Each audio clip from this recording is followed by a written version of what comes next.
Well, hello everyone. We are going to talk about legally binding mechanisms to address space security issues. I'm very pleased to introduce panel 5 of the conference, which, as I said, will explore legally binding measures. With us here today in person, we have Ambassador Li Song. He is the Ambassador Extraordinary and Plenipotentiary for Disarmament Affairs and Deputy Permanent Representative of the Permanent Mission of the People's Republic of China to the United Nations Office at Geneva and other international organizations in Switzerland.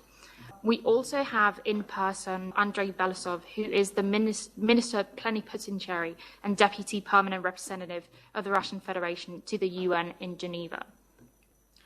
Joining us online, we have Kazuto Suzuki, who is a professor of the Graduate School of Public Policy of the University of Tokyo, and Raji Raja Gopalan, who is a director of the Center for Security Strategy and Technology of the Observer Research Foundation in India.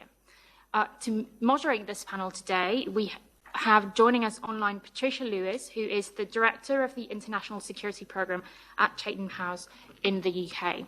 With that, I'm going to hand the floor over to Patricia so that she may introduce the panel.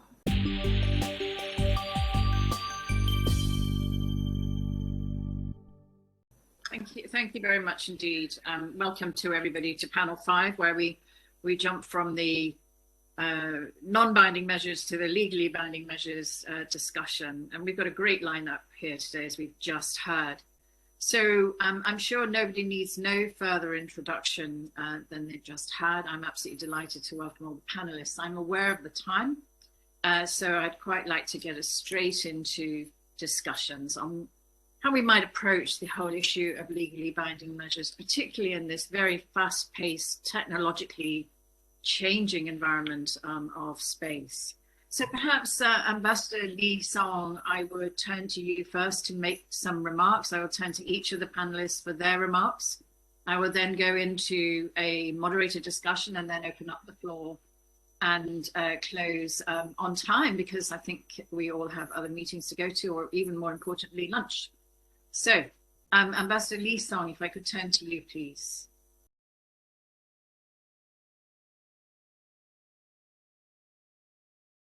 Thank you, Patricia. I'm so happy to attend this conference again. As always, this conference is a very important forum in Geneva and also internationally, I would say, on space security. And I'm looking forward for a very fruitful discussion for this session. Colleagues, ladies and gentlemen, the SSOD1 established PAROS as a common goal of international community for space security in 1978. Over the past 40 years, the UNGA has been adopting the resolution on PAROS by overwhelming majority each and every year, requesting the Conference on Disarmament to negotiate a legally binding instrument in this regard. However, it could not happen during the Cold War in the context of intense competition in outer space between the two superpowers, with programs such as Star Wars. After the Cold War, especially in the past 20 years, the US has tried repeatedly to shirk its existing treaty obligations on arms control and refused to be bound by new legal instruments in domains such as outer space. Exactly because of its national strategy of space dominance, the US rejected the CD to start treaty negotiations on PAROS. Thanks to the rapid development of space technologies, the peaceful use and exploration of outer space has further benefited the world and greatly promoted the development of human society in the 21st century. The imperative demand for the peaceful nature and peaceful use of outer space on the one hand, and the attempt by a superpower to seek space dominance on the other, has struck such a stark contrast, posing the biggest challenge to space tranquility and security. Preventing the weaponization of an arms race in outer space remains the most important and urgent task and goal for space security. Currently, we are faced with two approaches on how to effectively address challenges to space security, namely law-based approach and rule-based approach, targeting at actions in outer space and behavior in outer space, respectively. The PPWT submitted by Russia and China to the CD sticks to the long-term goal of Paris, representing the law-based approach. By prohibiting the placement of weapons in outer space, as well as the use or threat of use of force against outer space objects, the PPWT could serve as an effective instrument to address the core issues in outer space security. Based on careful consideration of the dual-use nature of space technology and complexity of possible space weapons, the key obligations in the PPWT focus on the two most threatening actions against the peaceful use of outer space, rather than singling out any specific weapon system. It is a result-oriented approach, I would say, focusing on actions and providing an effective and feasible law-based solution for space security. China is committed to promoting the PPWT negotiation. Once it is concluded, we will call upon all the space powers to set good examples in upholding and implementing such a treaty together with China. The UNGGE, established in 2017, conducted a comprehensive and in-depth study on elements of an international legally binding instrument on Paris, including those elements in the PPWT. The GGE also adopted an objective and balanced report, almost adopted this report, only to be blocked by the US at the last minute. Such an important and recent effort has further demonstrated that the negotiations of a legally binding instrument on Paris not only enjoyed broad political support and solid technical foundations, but also is increasingly necessary and urgent. The argument used by the US to boycott the PPWT is about space verification. It claims that the lack of verification measures was a fundamental flaw in the PPWT draft. Here we witness yet again the practice of double standard. We all know that BWC has been in force for more than 40 years without a verification mechanism. It is one of the most important multilateral treaties on WMD. The US has unilaterally blocked the negotiations on a BWC verification protocol for 20 years. There is no sign on its part to change its mind. Such kind of double standard is by itself fundamental flaw, blocking the international efforts on Paris. The PPWT by no means excludes verification. In view of the complexity of outer space verification, we can conclude a legally binding treaty shutting the door for weaponization and arms race in outer space from both legal and political perspective in the first place. When technical conditions are ripe, we could then negotiate and conclude an additional protocol on verification to that treaty. With further development of space technologies, verification would not be a fundamentally pending issue for Paris. Therefore, verification is neither an obstacle for PPWT nor a valid excuse to block this negotiation. We urge the US not to stand in the way of the PPWT negotiation in the Conference on Disarmament. Dear colleagues, discussion on responsible behavior in outer space is an example of rule-based approach. 2 years ago, when Ambassador Aidan Liddell of the UK first elaborated this idea to me, I told him that a UNGA resolution as such should be discussed at the joint session of the First and Fourth Committee of the General Assembly. The UK initiative intertwines the two dimensions of space security and the peaceful use of outer space. It blurs the lines between security risks caused by an arms race in outer space and the safety risks rising from its peaceful use. It is trying to regulate space behaviors in a loose, vague, and highly subjective manner.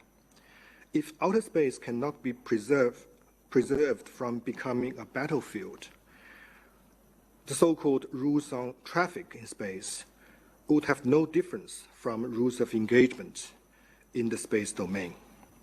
If space security falls into a paradigm that the superpower dominates as a result of its strategy of space dominance, in essence, and other countries behave as a result of responsible behaviors, it will inevitably undermine the legitimate security concerns of most countries and go against the common goal of the international security to safeguard space security, the common goal of the international community to safeguard space security. Code of conduct as transparency and confidence-building measures can serve as a supplementary component of a treaty on powers. It should not deviate the multilateral disarmament effort from its long-standing focus and even hijack the efforts of the law-based approach on powers. Space war, like nuclear war, cannot be won and must never be fought. Safeguarding outer space security is the shared responsibility of all countries, especially those space powers. Negotiating a legally binding instrument for powers is long overdue in multilateral arms control. It cannot be delayed any longer. The CD has shouldered this responsibility for 40 years. Relevant substantive works should be started sooner rather than later. The PPWT is an open and inclusive text. Further discussions and improvements by all the CD members are welcome, even if it is still difficult to formally initiate negotiations on PPWT.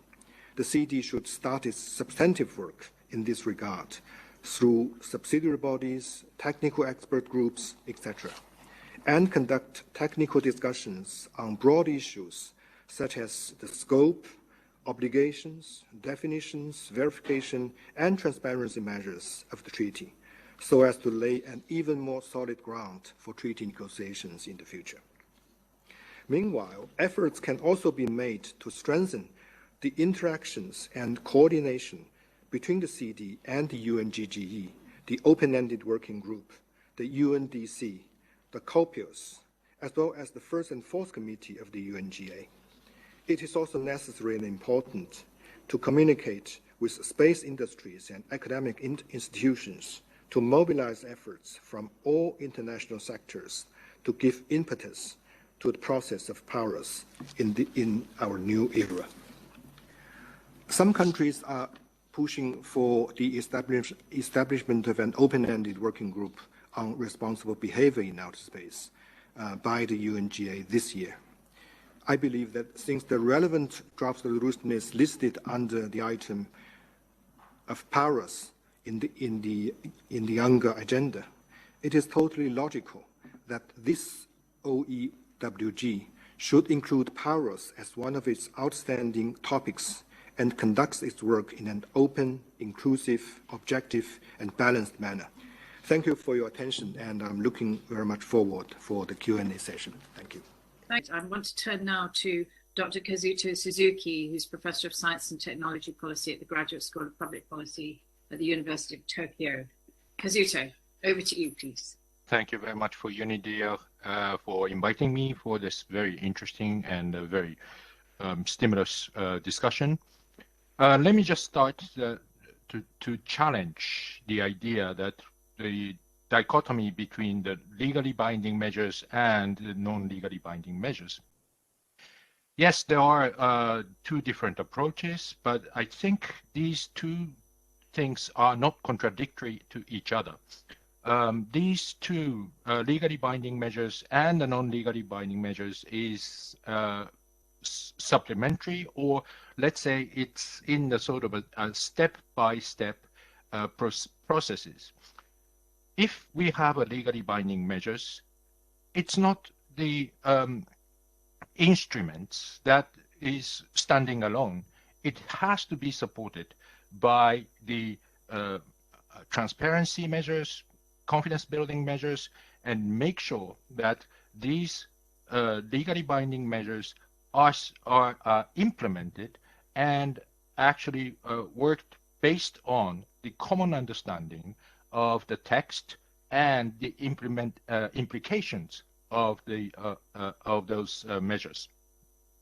So in that way, what I'd like to discuss is that let's forget about this two dichotomy framework and try to build up the legally binding measures based upon the TCBM and the norms and rules of behavior, so that we will be able to get more certainty of the implementation of the legally binding measures, and we can assure that everyone is standing on the same basis of the understanding of what legally binding measures means.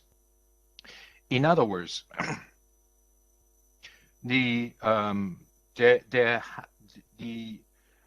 current problem we have is that there are two different understanding of the what is the space security in today's world.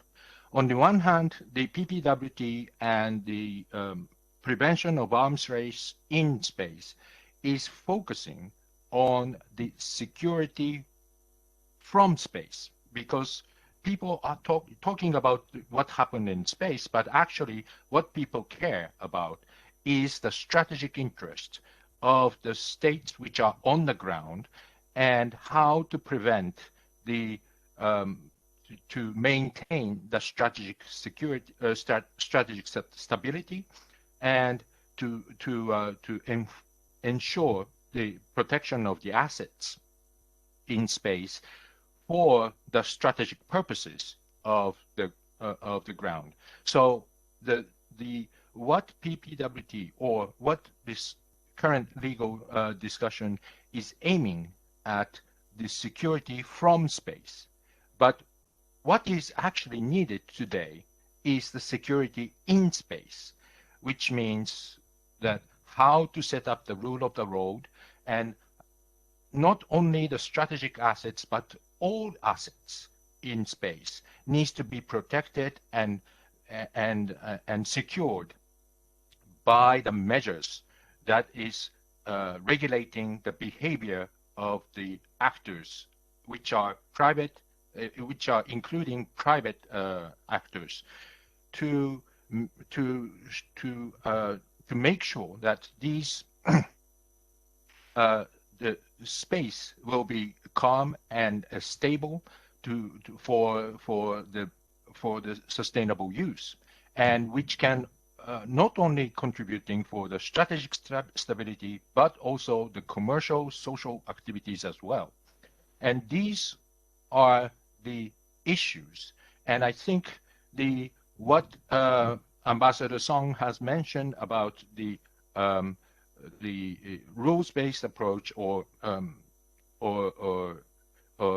result-based approach is not actually aiming for the result, because it is just limiting the objective to secure the part of the space assets which currently exist now. But I think what we need to do is to have the more comprehensive approaches and to make sure that all the space assets will be protected. So in that sense, we need to have the common understanding of what is the aim of the legally binding measures, and that is not only limited to the security from space, but the security in space, and to involve the commercial, private, and civilian actors to adhere and comprehend the spirit of the and objective of the legally binding measures. I'll stop here. Thank you. I'm now going to turn to Dr. Rajagopalan, who is the Director of the Centre for Security Strategy and Technology at ORF, the Observer Research Foundation. Great to see you, Raji. We look forward to what you have to say. Thank you, Patricia, and many thanks to also the UNIDA for inviting me to share some thoughts. So clearly changes in the regional and global balance of power, increasing security-driven competition in space, all of these have compelled many states to develop counter-space capabilities that can be used to disrupt, deny, or destroy outer space systems, making space even more contested. And because of the highly competitive nature of major power relations today, even peaceful applications and technological developments such as on-orbit satellite servicing or the technologies to tackle space debris, all of these are viewed with much suspicion. Any satellite service disruption or damage will have a wide-ranging impact across different sectors and geographies. These trends are, of course, proving to be a great challenge for the existing global governance mechanisms. While we have the foundational treaty, the Outer Space Treaty, and other agreements, these were developed in the 60s and 70s, and they are clearly showing their age. Also constructed under very different geopolitical and technological circumstances, they are clearly not equipped to deal with the current contemporary challenges. There are loopholes and expansive interpretations of what kind of activities are permitted under OST, for instance. So there are limits to what, therefore, OST can do to tackle, for instance, weaponization of space, unless we are talking about WMD precisely, because the treaty only prohibits the placement of WMD in outer space. So what about the non-WMD weapons that are becoming increasingly salient in today's scenario? Precisely why we are looking at alternate proposals. We have had a number of proposals over the last decade, and of course we have had PAROs since the 1980s, but there has been no constructive discussion on it. But some of the other proposals are the Russia-China proposed treaty, draft treaty, the PPWT, and then you have the 2010 EU-initiated International Code of Conduct for Aerospace Activity, the 2013 UNGG on transparency and confidence building measures, and of course the 2018-19 GG on PAROs in a sense. But most importantly, we also have the UK space security proposal, reducing space threats through norms, rules, and principles of responsible behavior, offering a fresh approach and looking at space security threats from a bottom-up perspective. And the absence of a prescriptive element in the UK proposal is particularly welcome. And given the lack of critical progress on critical areas, such as in defining what a space weapon is, and so on and so forth, the UK proposal rightly focuses on the behavioral aspects, and which is what we need to do in a sense. So while the need for new rules of the road are acknowledged as necessary by all the major space players, there are huge differences and divergences in terms of identifying the challenges and coming to an agreement on that, and of course finding what are the possible solutions to deal with. And the biggest challenge facing the development of an outer space regime today is the lack of consensus among major powers. These are essentially political impediments that have become, therefore, that much harder to resolve in a sense. Major power relations are characterized by a serious lack of trust and confidence in each other, and something that I've heard over the last 2 days in a sense. So in a sense, we need to invest in the first instance on measures that would strengthen the confidence and trust in each other. In an environment that is so politically charged, where trust has become the casualty, there is so much of wariness to signing on to legally binding measures. For instance, there is belief among a certain number of critical countries that future international treaty instruments would only limit their space capabilities, whereas the less treaty-conscious actors will continue to develop them in disregard of their commitments. The fact that treaties and other international commitments, not so much in space, but in other areas, have been violated by some players in the past do not help the case in a sense. So targeting political confidence and trust issues need to be the starting point, starting with measures that would help in rebuilding the lost confidence. So despite the appeal for legally binding mechanism amongst a number of states, we haven't gone very far with the current proposal, whether it is PAROS or PPWT. The non-binding code also did not survive either, but it ran into a process issue than on substantive aspects. So given these challenges, I think I would say the process to start with are in terms of looking at some political measures. I'm not suggesting that legal measures should be given up completely, but in the absence of the right conditions, we cannot let the governance debates come to a complete halt. Instead, the political agreements in the form of TCBMs could help bridge some of the political difficulties and build a stronger foundation for entering into legal agreements. Also, given the kind of complex space security issues, we need a mix of approaches and measures even in the longer term. We cannot let the ideal be the enemy of the good and practical, because then you have nothing and it's leading us all to a dangerous space. It is better that the space community has at least some of those political agreements to start with, build the confidence and trust in each other before we come to legally binding measures. Let me stop there. Thank you. May I now turn to Andrei Belousov, who is the head of Multilateral Disarmament Division in the Department for Non-Proliferation, Arms Control and Ministry of Foreign Affairs of the Russian Federation. Andrei. Thank you, Patricia. Good afternoon, dear colleagues and dear participants of this conference. First of all, I would like to appreciate the UNIDIR for inviting me as a key speaker.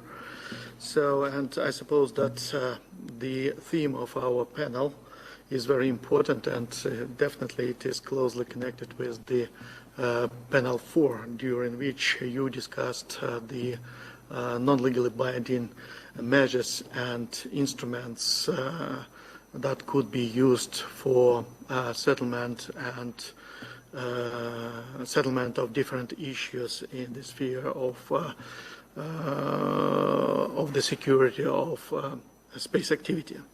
So I would like just to give some points for the thinking process in this conference room, if you don't mind.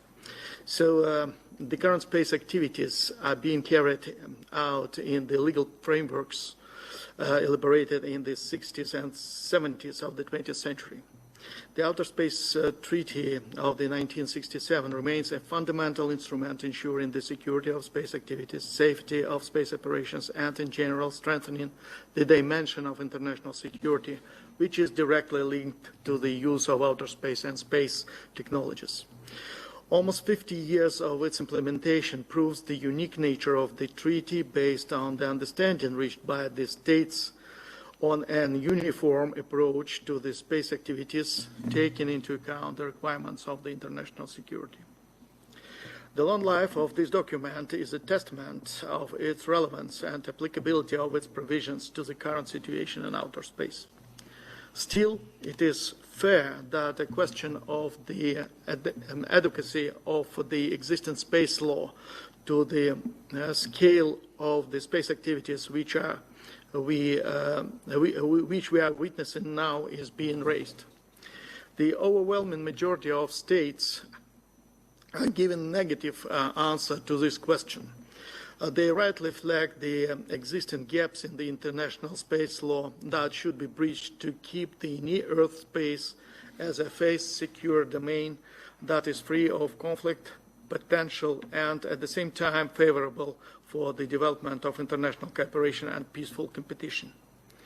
The understanding of the existing loopholes in the international space law is fully related to the issues of outer space weaponization and prevention of outer space from being transformed into an arena of confrontation and armed conflicts. When we undertake attempts to bridge these gaps and to remove this to fill these loopholes, we need to keep in mind a threefold goal.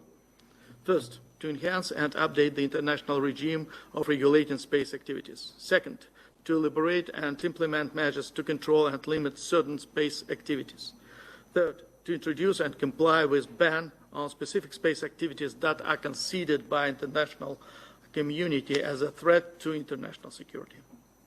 To reach this goal is possible only by elaborating and adopting legally binding instruments to which all the spacefaring nations will be parties. This approach has several obvious advantages.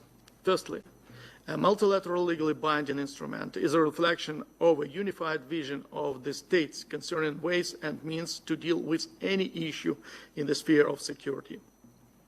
Secondly, a legally binding instrument is traditionally considered as the most authoritative instrument to develop a system of international interaction between states in specific areas of international relations. Thirdly, so far, a legally binding instrument on arms control, disarmament, and non-proliferation has been considered as the most effective instrument, since its implementation is ensured not only by a verification mechanism, but by the authority of the international community. Fourthly, a legally binding instrument creates a sustainable atmosphere of trust and predictability among its state parties. Fifthly, a legally binding agreement lowers the possibility for misinterpretations and miscalculations of national space activities of its state parties. It is important that while working on any legally binding instruments, two key principles should be adhered to. First, the principle of free access of all UN member states to the outer space, and secondly, equal possibility for them to participate in exploration and peaceful use of outer space. When we are talking about Paris, or an issue of preserving outer space free of weapons of any kind, the Russian Federation, as the overwhelming majority of the UN member states, believes that there is no alternative to a legally binding instrument. However, it does not mean that we are against the simultaneous work on other measures such as TCBMs, guiding principles, and etc., that could be useful to a certain degree for solving some specific Paris issues. But such measures could not be considered as a substitute for a legally binding instrument. They could play a supplementary role and serve as an addition to a legally binding instrument. Now, judging by discussions on Paris at various fora, the only problem with the elaboration of a legally binding instrument like PPWT is a lack of a political will. Its origin lies in different approaches of states to ensuring national security and protection of national interests. We come to this conclusion because other issues raised in connection to the Russian-Chinese draft PPWT should be subject to the negotiating process and be settled down during it. Moreover, since 2008, when the PPWT was tabled to the CD for the first time, the countries that criticize and oppose it did not suggest any other alternative document or instrument for the consideration of the international community. So by this, I would like to finish my statement, and we'll be pleased to answer the questions if there will be any. So I'm going to just kick off the Q&A now with a few questions of my own. I was very taken with Raji's statement about the best being the enemy of the good. And seeing that, you know, we've been plugging away for decades now at trying to get a legally binding process going, let alone actually negotiating a treaty. Are we in danger of putting legally binding above all else so that we end up not achieving anything at all?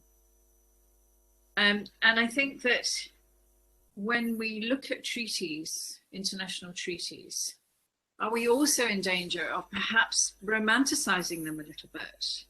Because after all, you know, they're not always permanent. Some of them, as we have recently been reminded, don't even enter into force after agreement. There's often poor implementation.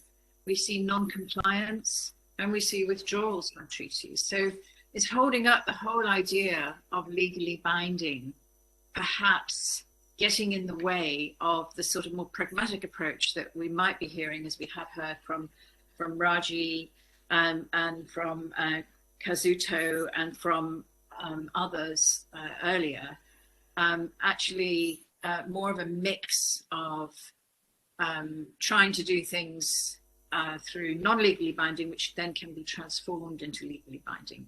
And I want to challenge our two prime protagonists for legally binding, Ambassador Lee and also Andre, if you could perhaps address those questions for me, because, you know, we keep hitting our heads against a brick wall. At what point do you stop? Actually, this question is rather serious, actually, and it is very important.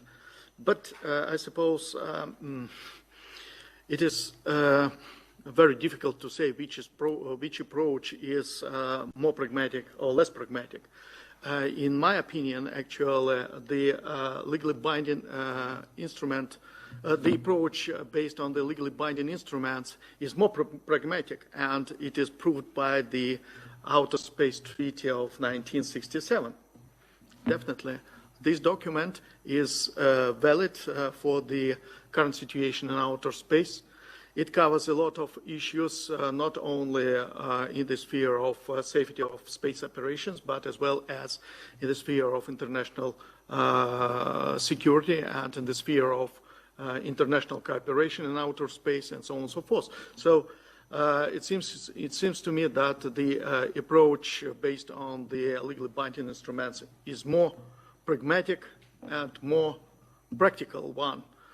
But definitely, one legally binding instrument can't cover all the issues in outer space and all the threats from the Earth to outer space and from the outer space to Earth and inside outer space, definitely. So, and I fully agree with Professor Suzuki, who told that each legally binding instrument should be supported or maintained with some list or some set of other instruments, not legally binding, but of voluntary or political nature.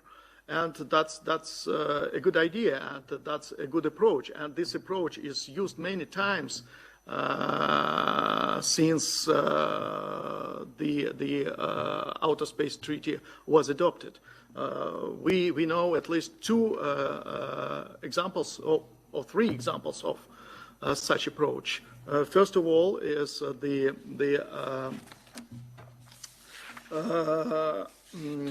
principles relevant to the use of nuclear power sources in outer space.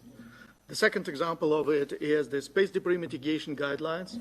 And the third very recent example of it is the guidelines on sustainability of the space activities. So if you look at the preambular part of the resolution on the principles relevant to the use of nuclear power sources in outer space, you will see a very interesting para, actually. And I will read it because I need to be more specific in answering your question, actually. So, in the preambular part, it is said, there is the specific para. The principles must be read in connection with the provisions of the 4 additional Corpus agreements, namely the Treaty on Principles covering the activities of states in the exploration and use of outer space of 1967, the Agreement on the Rescue of Astronauts and Return of Astronauts, and the Return of Objects launched into outer space of 1968, the Convention on the Registration of Objects launched into outer space of 1975, and the Agreement covering the activities of states on the Moon and other celestial bodies of 1997. Moreover, the next para is connecting these principles with some documents which were adopted in the framework of IAEA. What does it mean? It means that the fundamental, the foundation of the international space law is the legally binding instruments. And this is the skeleton of the international space law, and it is the only regulating instruments of the space activities. All other measures and means that could be elaborated by the international community in order to solve some issues in the sphere of the security in outer space, safety of the space operations, or space of the space activities should be connected and be supplementary to the legally binding instruments. That is really a pragmatic approach. We are not against the voluntary measures. We are not against TCBMs. We are not against some rules of so-called responsible behavior, but definitely they should be based on legally binding instruments and correspond to the maximum extent to this, to the provisions of these legally binding instruments. By this, I'm finishing my answer. Thank you. Thank you. Ambassador Lee Song, do you want to add into that? Yeah, thank you. Particularly, if we could talk about the romanticization of treaties, when treaties are instruments that are not permanent at all, and they don't all. Thank you. I would also like to join the discussion on the question you raised. I believe that they are very good questions, and I believe many many academic colleagues have the same questions. In essence, the question is that since Paris had been such a long overdue, can we? Is it time for us to try some alternative? I think this idea, I would say, it's a very dangerous idea because Paris by itself, I would say, is the most important and the fundamental thing for space security. And the reason we keep trying to push forward the idea of PPWT is that we do believe, we have all the reason to believe that this approach, the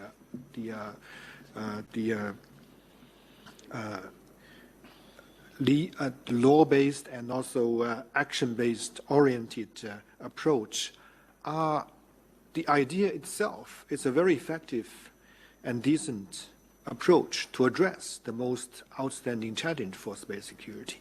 So this is why we are still working on this PPWT, working on the efforts of the CD. And I fully agree with some ideas shared just now by panelists, and that the reason for the lack of progress in space on Paris is not because PPWT is such a bad thing. It's because there is lack of political will, lack of trust among major players in this on this topic, and so we do believe. I even while I'm listening to the intervention just now, an idea even came into my mind that suppose in the CD, U.S. delegation will join us to work on in the subsidiary bodies on elements or ideas, including that we can find in PPWT. This action by itself can serve as a very important confidence-building measures. So if all of us can look at all these initiatives and all these necessities from such an angle, I think we would be much more better off on addressing the so-called deadlock on space security. And I fully agree with Andrei that we are not rejecting any other ideas. We are not imposing PPWT to the CD members or even to the international community. We are saying that this is a good basis for discussion. This is an open text and open, it open for suggestions. And at the same time, we are also very much looking forward for the substantive discussions on ideas like responsible behaviors. I have shared my views on this. At the same time, we are offering our written opinions to the Secretary General of the UN regarding in response to the draft to the UNGA resolution last year, and we are also looking forward to participate in the open-ended working group on responsible behavior. But just as I put it in my intervention, I do hope that that approach by itself can also be an open-ended approach, inclusive approach, since it's under the agenda item of Paris. I think it's all of us are so necessary, I mean, to make full use of each and every channel to push forward the goal of Paris. I'll stop here. Thank you.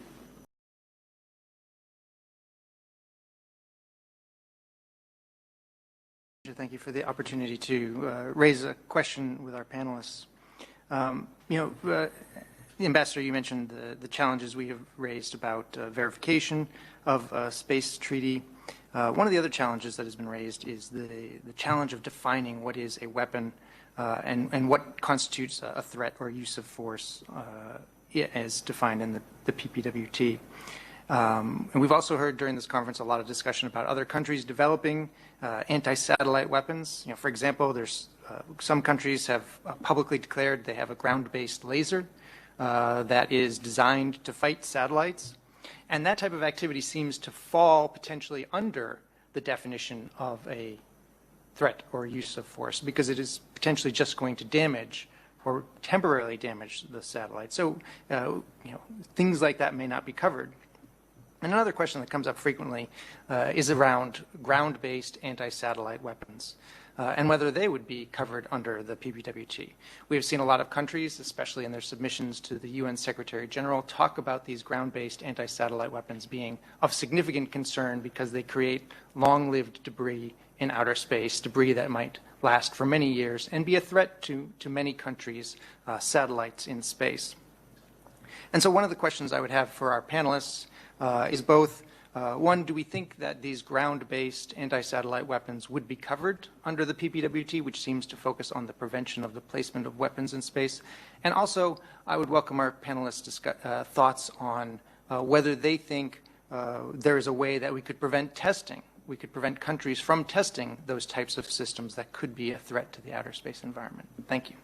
I think the first point that I want to make is about the PPWT. PPWT has not really gained greater support, has not garnered greater support for a number of different reasons. One, the fact that it does not still cover the ground-based anti-satellite weapons, and I think that's still a major flaw in the draft treaty. Second aspect is about the PPWT trying to come up with its own definition of the outer space object, again, walking away from some of the existing working definitions available in liability convention and so on and so forth. So that's other set of issues. Third, it does not really talk about space debris. But apart from these specific concerns, I think the current draft, even the 2014 draft is a problem. There are problems in a sense. For instance, China and Russia both responded to certain concerns of states by saying that the vagueness of the original draft by stating that further detail could be fleshed out once states become a party to the treaty. This means that in order to even flesh out the detail, a state will have to legally bind itself to a PPWT in its current form before it can read in fine print. So I think there are serious problems in which how they are even looking at the objections and concerns from other states. So unless they are able to move past that and address these concerns in an effective manner, I think it's going to be very difficult to build the kind of support base for PPWT in a sense, in its current form at least. On the question of, and I think the other aspect that the two diplomats need to consider is the fact that the circumstances are so different. The writing legal rules of the road was a relatively easier exercise in earlier decades for a number of recent reasons. The nature of threats have changed. That's one major threat. Proliferation of the space technology to a large number of players. In an era when you had 2 or 3 players negotiating these legal instruments, today you have a large number of states and other stakeholders involved in this whole exercise, making it extremely difficult to arrive at a shared common understanding and agreement among these countries and other stakeholders on the kind of threats that we have to deal with, and also in terms of and the spread of technology, the proliferation of technology is another important aspect, again, that we need to keep in mind, that is making the challenge of treaty making exercise extremely difficult. And like I said, the trust and confidence issues are something that you cannot brush aside, and therefore you have to focus on issues and measures that would help build the confidence in each other. And for that, I think you have to look at. So I think there have been questions like, for instance, how do you prevent the testing? Can sort of a non-binding measures prevent testing? Because treaties don't give you any guarantee that the testing is further testing is not going to be done, or harmful interference is not going to be carried out, and so on and so forth. So just as treaties don't give you any such guarantee for irresponsible behavior, about irresponsible behavior, political instruments or the non-binding instruments also may have that weakness in that, but the fact is that at least it is a first step in building that confidence. And you can have, and I think we should go for smaller technical agreements focusing on specific aspects of threat rather than overarching and all-encompassing comprehensive agreements, because building that kind of a support base for an overarching agreement is going to be very, very difficult. Smaller technical agreements focusing on testing, for instance, preventing the testing, banning the testing, for instance. I think that's I think at this point of time, if we have to look at the ASAT testing, for instance, you have 4 countries that are demonstrating this capability. Maybe the 4 countries should get together and try and see if they can work out a ban, in a sense, preventing the additional countries going down this path. But I think preventing ban ASAT testing is one set of issues to look at, or cyber warfare in outer space. That's another set of issues to look at. Electronic warfare, the use of lasers, and so on and so forth. So there are many different aspects that you can look at, and seriously, you can use the political agreements as much as but like I said, you need a comprehensive approach, a mixed approach, bringing together both the political as well as legal measures going into the future. But at least we have to start with political agreements at this point of time. I believe that all those questions are also long-standing questions surrounding PPWT, but I don't mind to offer my answer once again concerning whether PPWT prohibit the ground-based weapons against space object. I think that's exactly in my intervention. I'm trying to make a new argument on the approach of PPWT, which is the PPWT are banning 2 kind of actions or activities. Maybe activity is a more precise way to put it. One is to place weapon in space, and one is to use force against space objects. That means any weapon which is serving the purpose of attack space object should be prohibited. If a party joined the PPWT and take the obligation that for not attacking space objects, or not to use or threaten of use force against space objects, that the country should have these treaty obligations. That means ground-based weapons against space objects is useless. What's the point for them to have such kind of weapons if they are not allowed, or they commit not to attack space objects from the ground? And also, and also concerning the tests, also following the same logic, if a country is not supposed or allowed by its treaty obligation to attack space objects, what's the use for the weapon or the weapon test? So that's our logic. It's not a traditional approach of drafting an arms control treaty. It's an action or activity-oriented approach, which we believe can serve the purpose from a much easier way.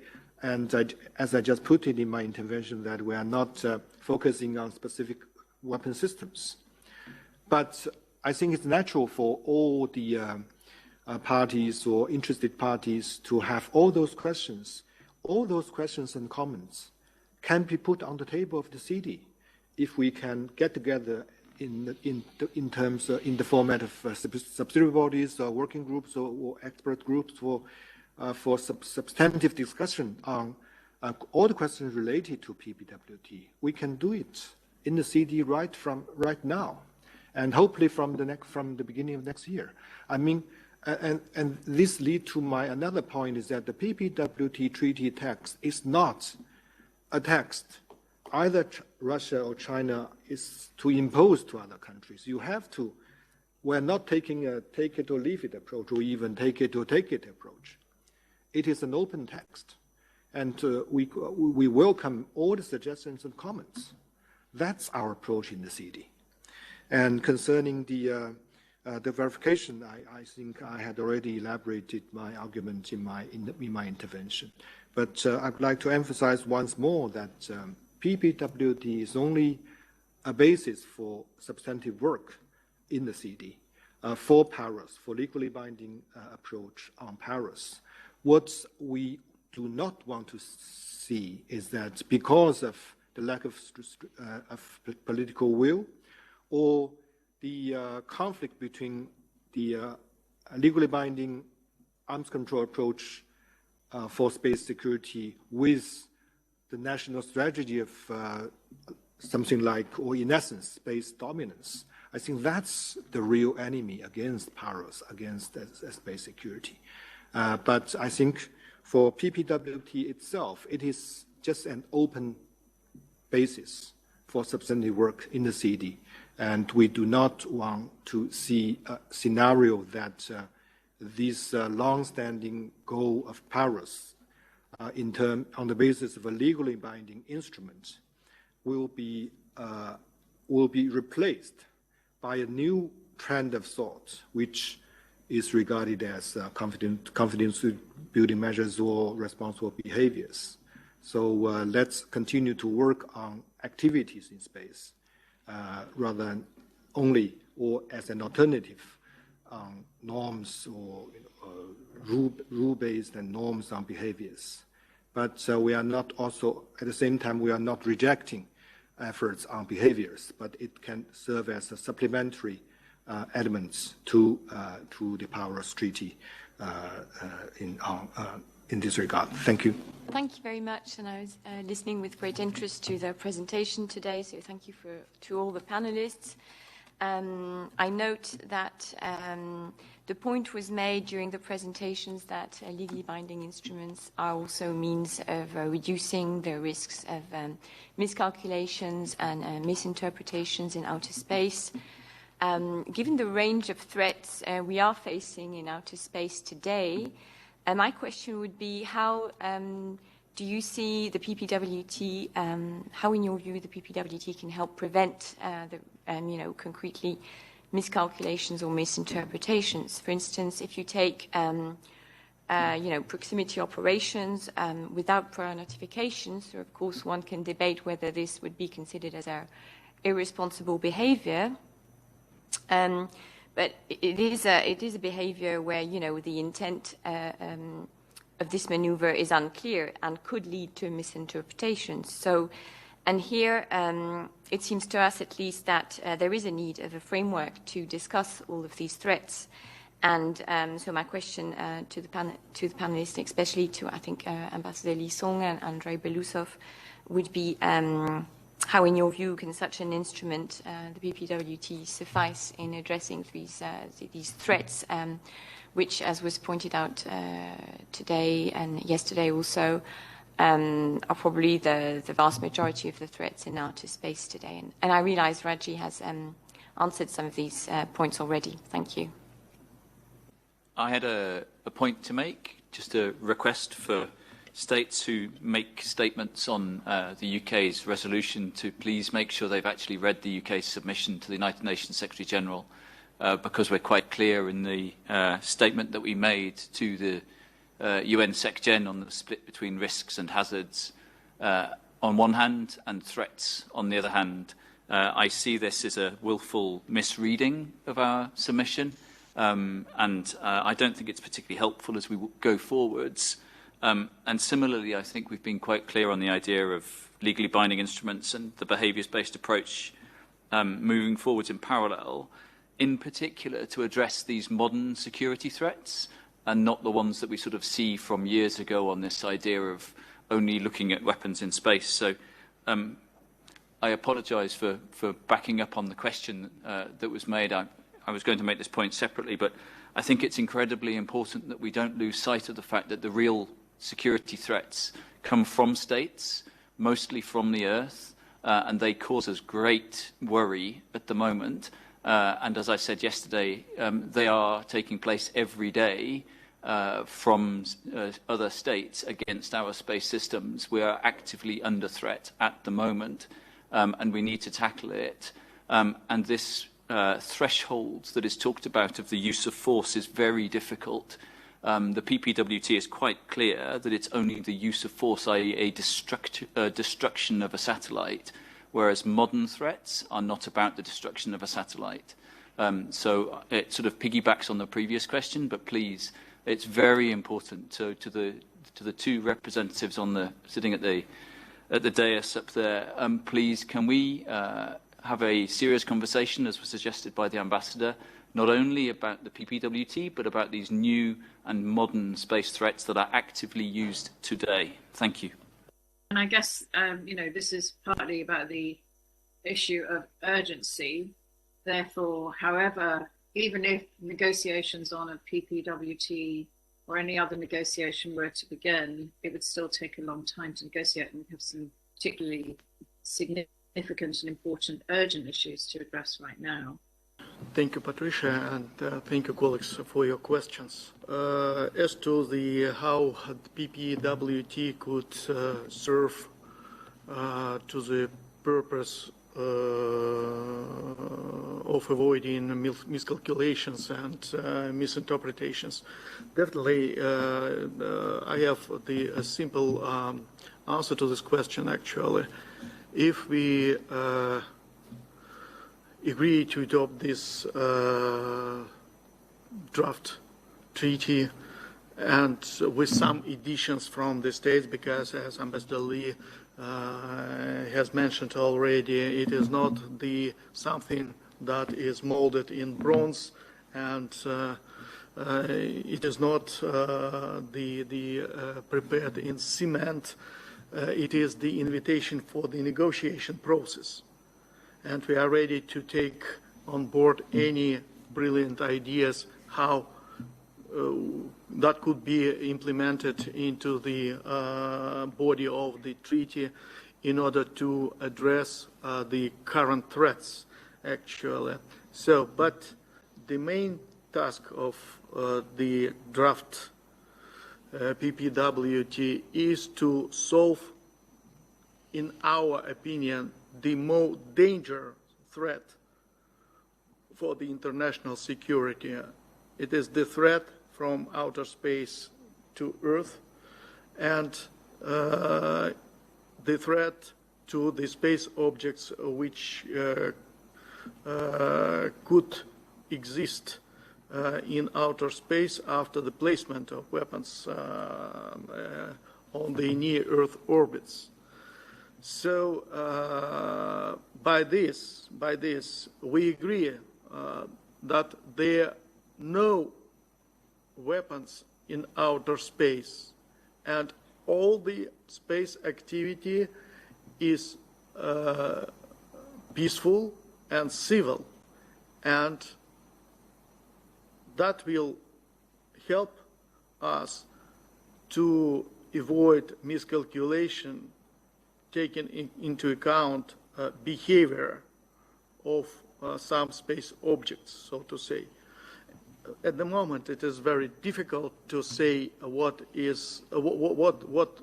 behavior is responsible or irresponsible.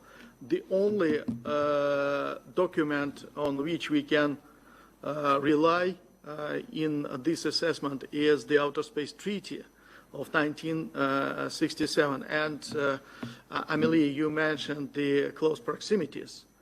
It is not irresponsible behavior. It is close proximities. It is normal space activity in outer space. And under the close, we should exactly understand the measure of this close proximity. It is 1 meter or 1 kilometer or 1,000 kilometers. So there is no such measure at the moment. So once again, it's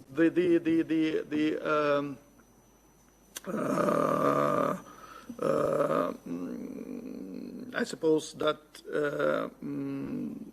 to call any behavior in outer space which do correlate with the provisions of Outer Space Treaty of 1967 as irresponsible is not a good idea, actually. if the state party to the treaty realize its right to fulfill the outer space activity in accordance with Outer Space Treaty of 1967, and its activity does not create any difficulties for the outer space activity of other nations, this behavior is fully responsible in accordance with the Treaty of 1967. So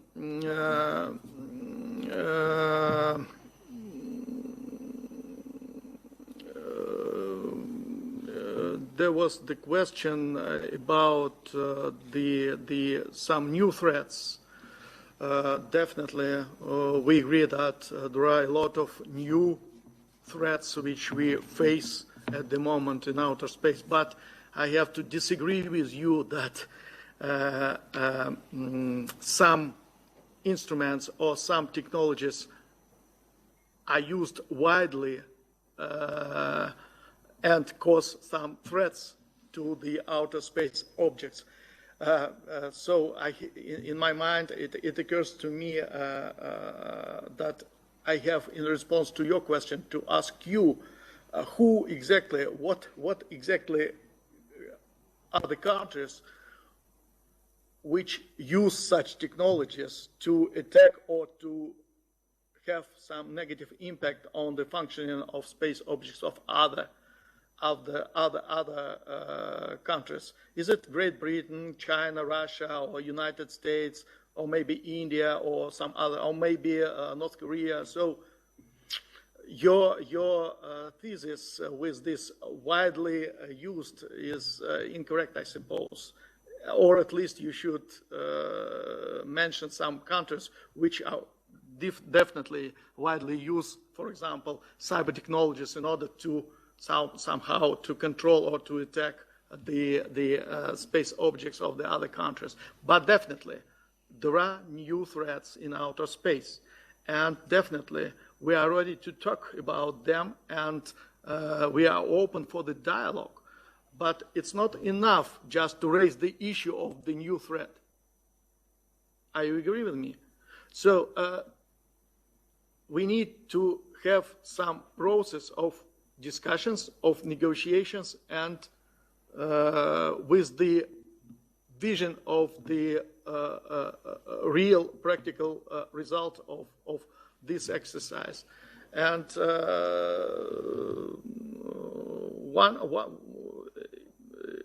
I've been an expert to the GGO on Paris, and I suppose that this group made the big progress in assessment current new threats in outer space, definitely, because, well, there was a table prepared by the experts with some threats and with the ideas how we can address them. So, well, actually, I suppose if we will be able to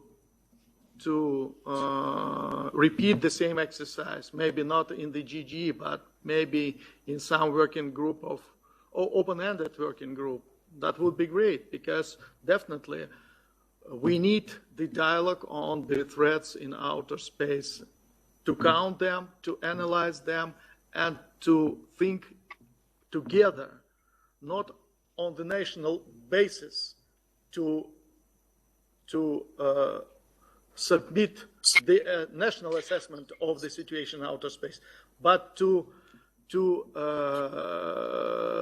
have the joint vision of the situation in space, joint assessment of such threats. So that I agree with you that we need to start this dialogue as soon as possible. So at the moment, that's my answers.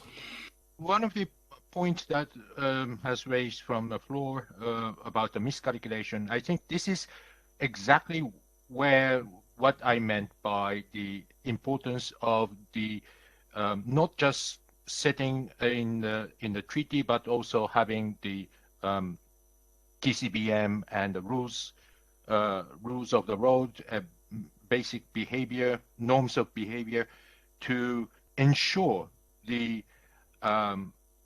improve the accuracy of the implementation of the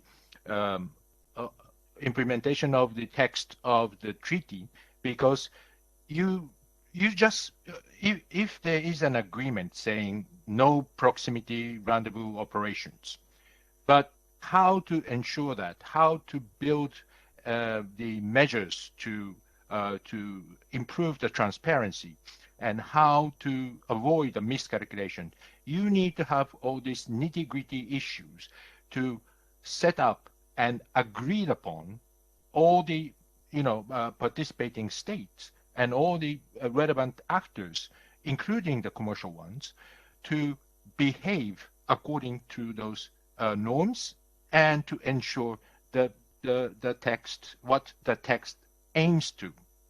So I think this sort of an issue, what I'm trying to say is that legally binding measures is a sort of a gold standard. It is a goal, but before that, we need to build up the measures that needs to be underwrite the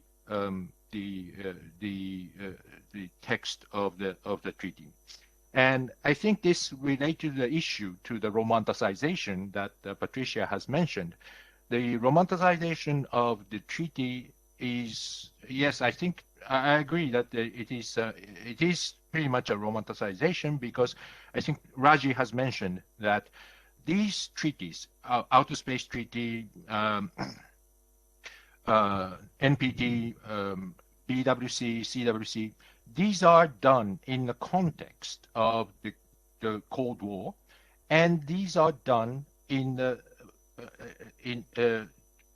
time that there are limited number of countries are capable of conducting such nuclear tests or the development of nuclear weapons or chemical and biological weapons. So there was a sort of a limited number of stakeholders, and therefore it was easier to agree and share the norms. And those who are coming after the setting up those arms control treaty has to adhere the existing treaty. So that was the sort of an easier way, and perhaps it's a romanticization of 1960s and 70s. But today, if we try to set up the legally binding measures, then we have to include all the capable entities, which are numerous. And it's not just the states, but also including the commercial and civil actors. So that will be a very, very tough decision and tough processes. So what we need to do is, just based on the capabilities, we share the common understanding of what we do in space and what is the aim of the space.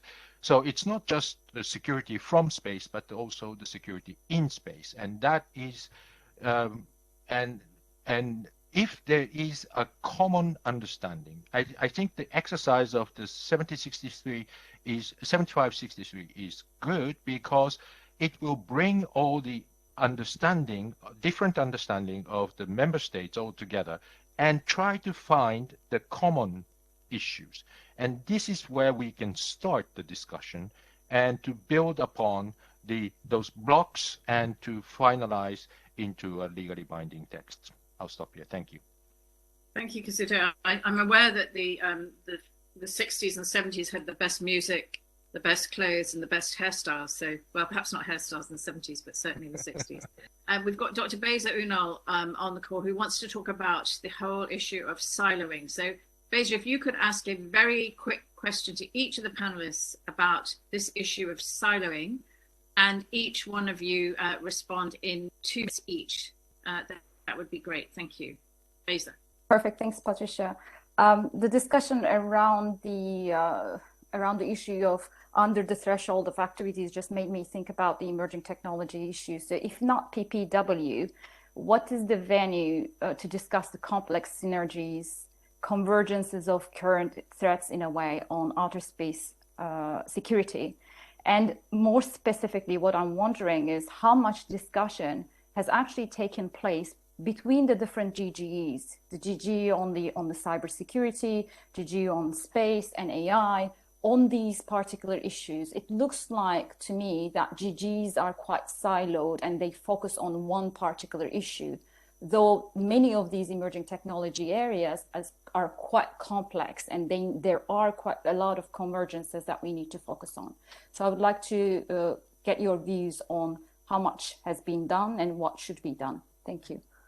I think in the impact of new and emerging technologies on space, we have much talked about the cyber, in that context, but I think the AI and other technologies are also going to have a larger impact. So at one level, we need to break these silos and bring into a comprehensive approach. But at the same time, I also see the danger of having this tendency to develop overarching, all-encompassing agreements, because and that's generally a good thing. But given the current international political and security climate, I think that's not going to take us very far. But that's not to suggest that we should not have focus meetings on these issues in a sense. But in that sense, I would even tie up with one of the questions that's there, which is, can non-binding norms be the first step towards treaty? And I think whether in terms of looking at the non-binding norms for non-use of force, or in terms of codifying some of the other good behavior that we need to good behavior, responsible behavior, permissible activities that results in non-interference in each other's space activities, finding an agreement on behaviors that relating to areas that fall within, especially the dual-use domain, such as on-orbit satellite servicing, rendezvous proximity operations, or developing an agreement for transparency and information sharing, like pre-launch notifications or notifications on high-risk re-entry events. Codifying all of these in a legal document or even a political document, a political agreement, can be enormously helpful. So there I would say that including some of these emerging technologies, we need to have these conversations, and reaching some sort of an agreement in a political agreement is the first step before we move towards kind of a legally binding agreement. And the political agreement can help moderate the threat perceptions and limit the chances of misperceptions and misunderstandings. So let me stop there. I agree that we need to break the silo, but I think the way in which I agree with Raji that, the overarching umbrella approach is not the right way. I think what I can propose is a project-based approach that focusing on the particular issues, for example, the cyber attack on the satellites, and then we can talk with the GGE on cyber and the GGE on space. So, well, it doesn't have to be a GGE, but these are the common issue which shared in the various way. And we can also talk with the people in the AI about how to use the AI in space. There are a number of satellites is now equipped with AI, and these AI can be used to possibly used for the military purposes. So how do we share the understanding and share the common interest with other silo? I mean, break down the silo and to talk with the other community is one thing, but we need to focus on the project or issue, and let's not talk about, okay, break down the silo, let's have a big gathering. Let's do it practically and based on the concrete issues.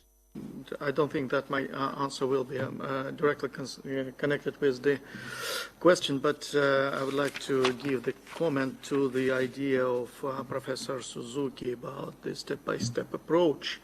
So actually, maybe it will be partly, could be considered as the answer to the question.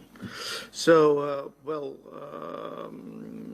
we have two understanding of the step-by-step approach. One approach, which was mentioned by Professor Suzuki, is the first to elaborate some voluntary measures like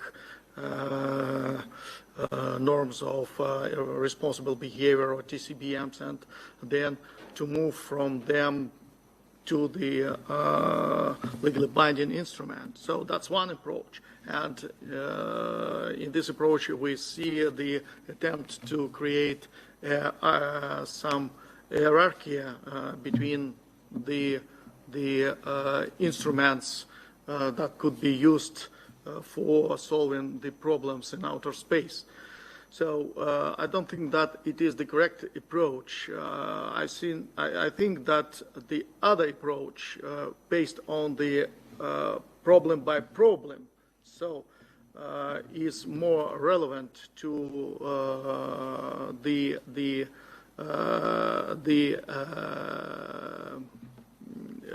to our efforts to address the issues of outer space security and the security of outer space activities. So, and Professor Suzuki mentioned in his recent intervention that we should focus on certain specific issues. I agree with him. We need to focus on some specific issues and then find the commonalities on which we can move forward to start negotiating process if necessary. If not, to think about some other approaches that could help us to reach our goal. And the only goal we should foresee in our mind and have in our mind, it is international security and the full compliance with the two principles, the freedom of access for all states in outer space and the equal participation of all states in the exploration, exploitation, and use of outer space. So that's my answer to the question. Thank you. I don't think I need 2 minutes to answer this question because I agree with many of the points made by colleagues just now. And my point is that exactly because of the complexity of the issue surrounding space security, I think it's high time for us to make full use of all the channels, all the platforms to do their respective jobs, as long as we are moving towards the same direction, which is preserving space security through Paris. And I also believe that there is additional need for interactions and coordinations between or among various avenues or various channels and platforms in this regard. And my last point is that I do hope that CD can play and should play its due role in space security. Thank you. Thank you very much indeed to all of the panelists and all of the people intervening from the floor and putting questions. You know, I'm very struck by the fact that we talk a lot about goals, but we have actually, as a community, scored very few goals, haven't we? And we've won no tournaments, let alone a Gold Cup. So I think if we were a football team, we'd be sacking our manager in that we were not really achieving what we'd set out to do. I think this sense, where I saw the agreement was this sense of urgency, was this sense that confidence building measures, non-legally binding measures, responsible behavior measures can all sit side by side with attempts to get legally binding measures, and in fact might form and will form the basis of any legally binding measures that might come. So that's a ray of sunshine on what is otherwise always such a cloudy discussion. But I'd really like to thank UNIDIR. I'd really like to thank all of the sponsors and all of the speakers for their honesty and time in giving so generously of their thoughts and expertise. So thank you all very much. We're going to take a break now, and I hope that the rest of the conference is equally as interesting. Thank you.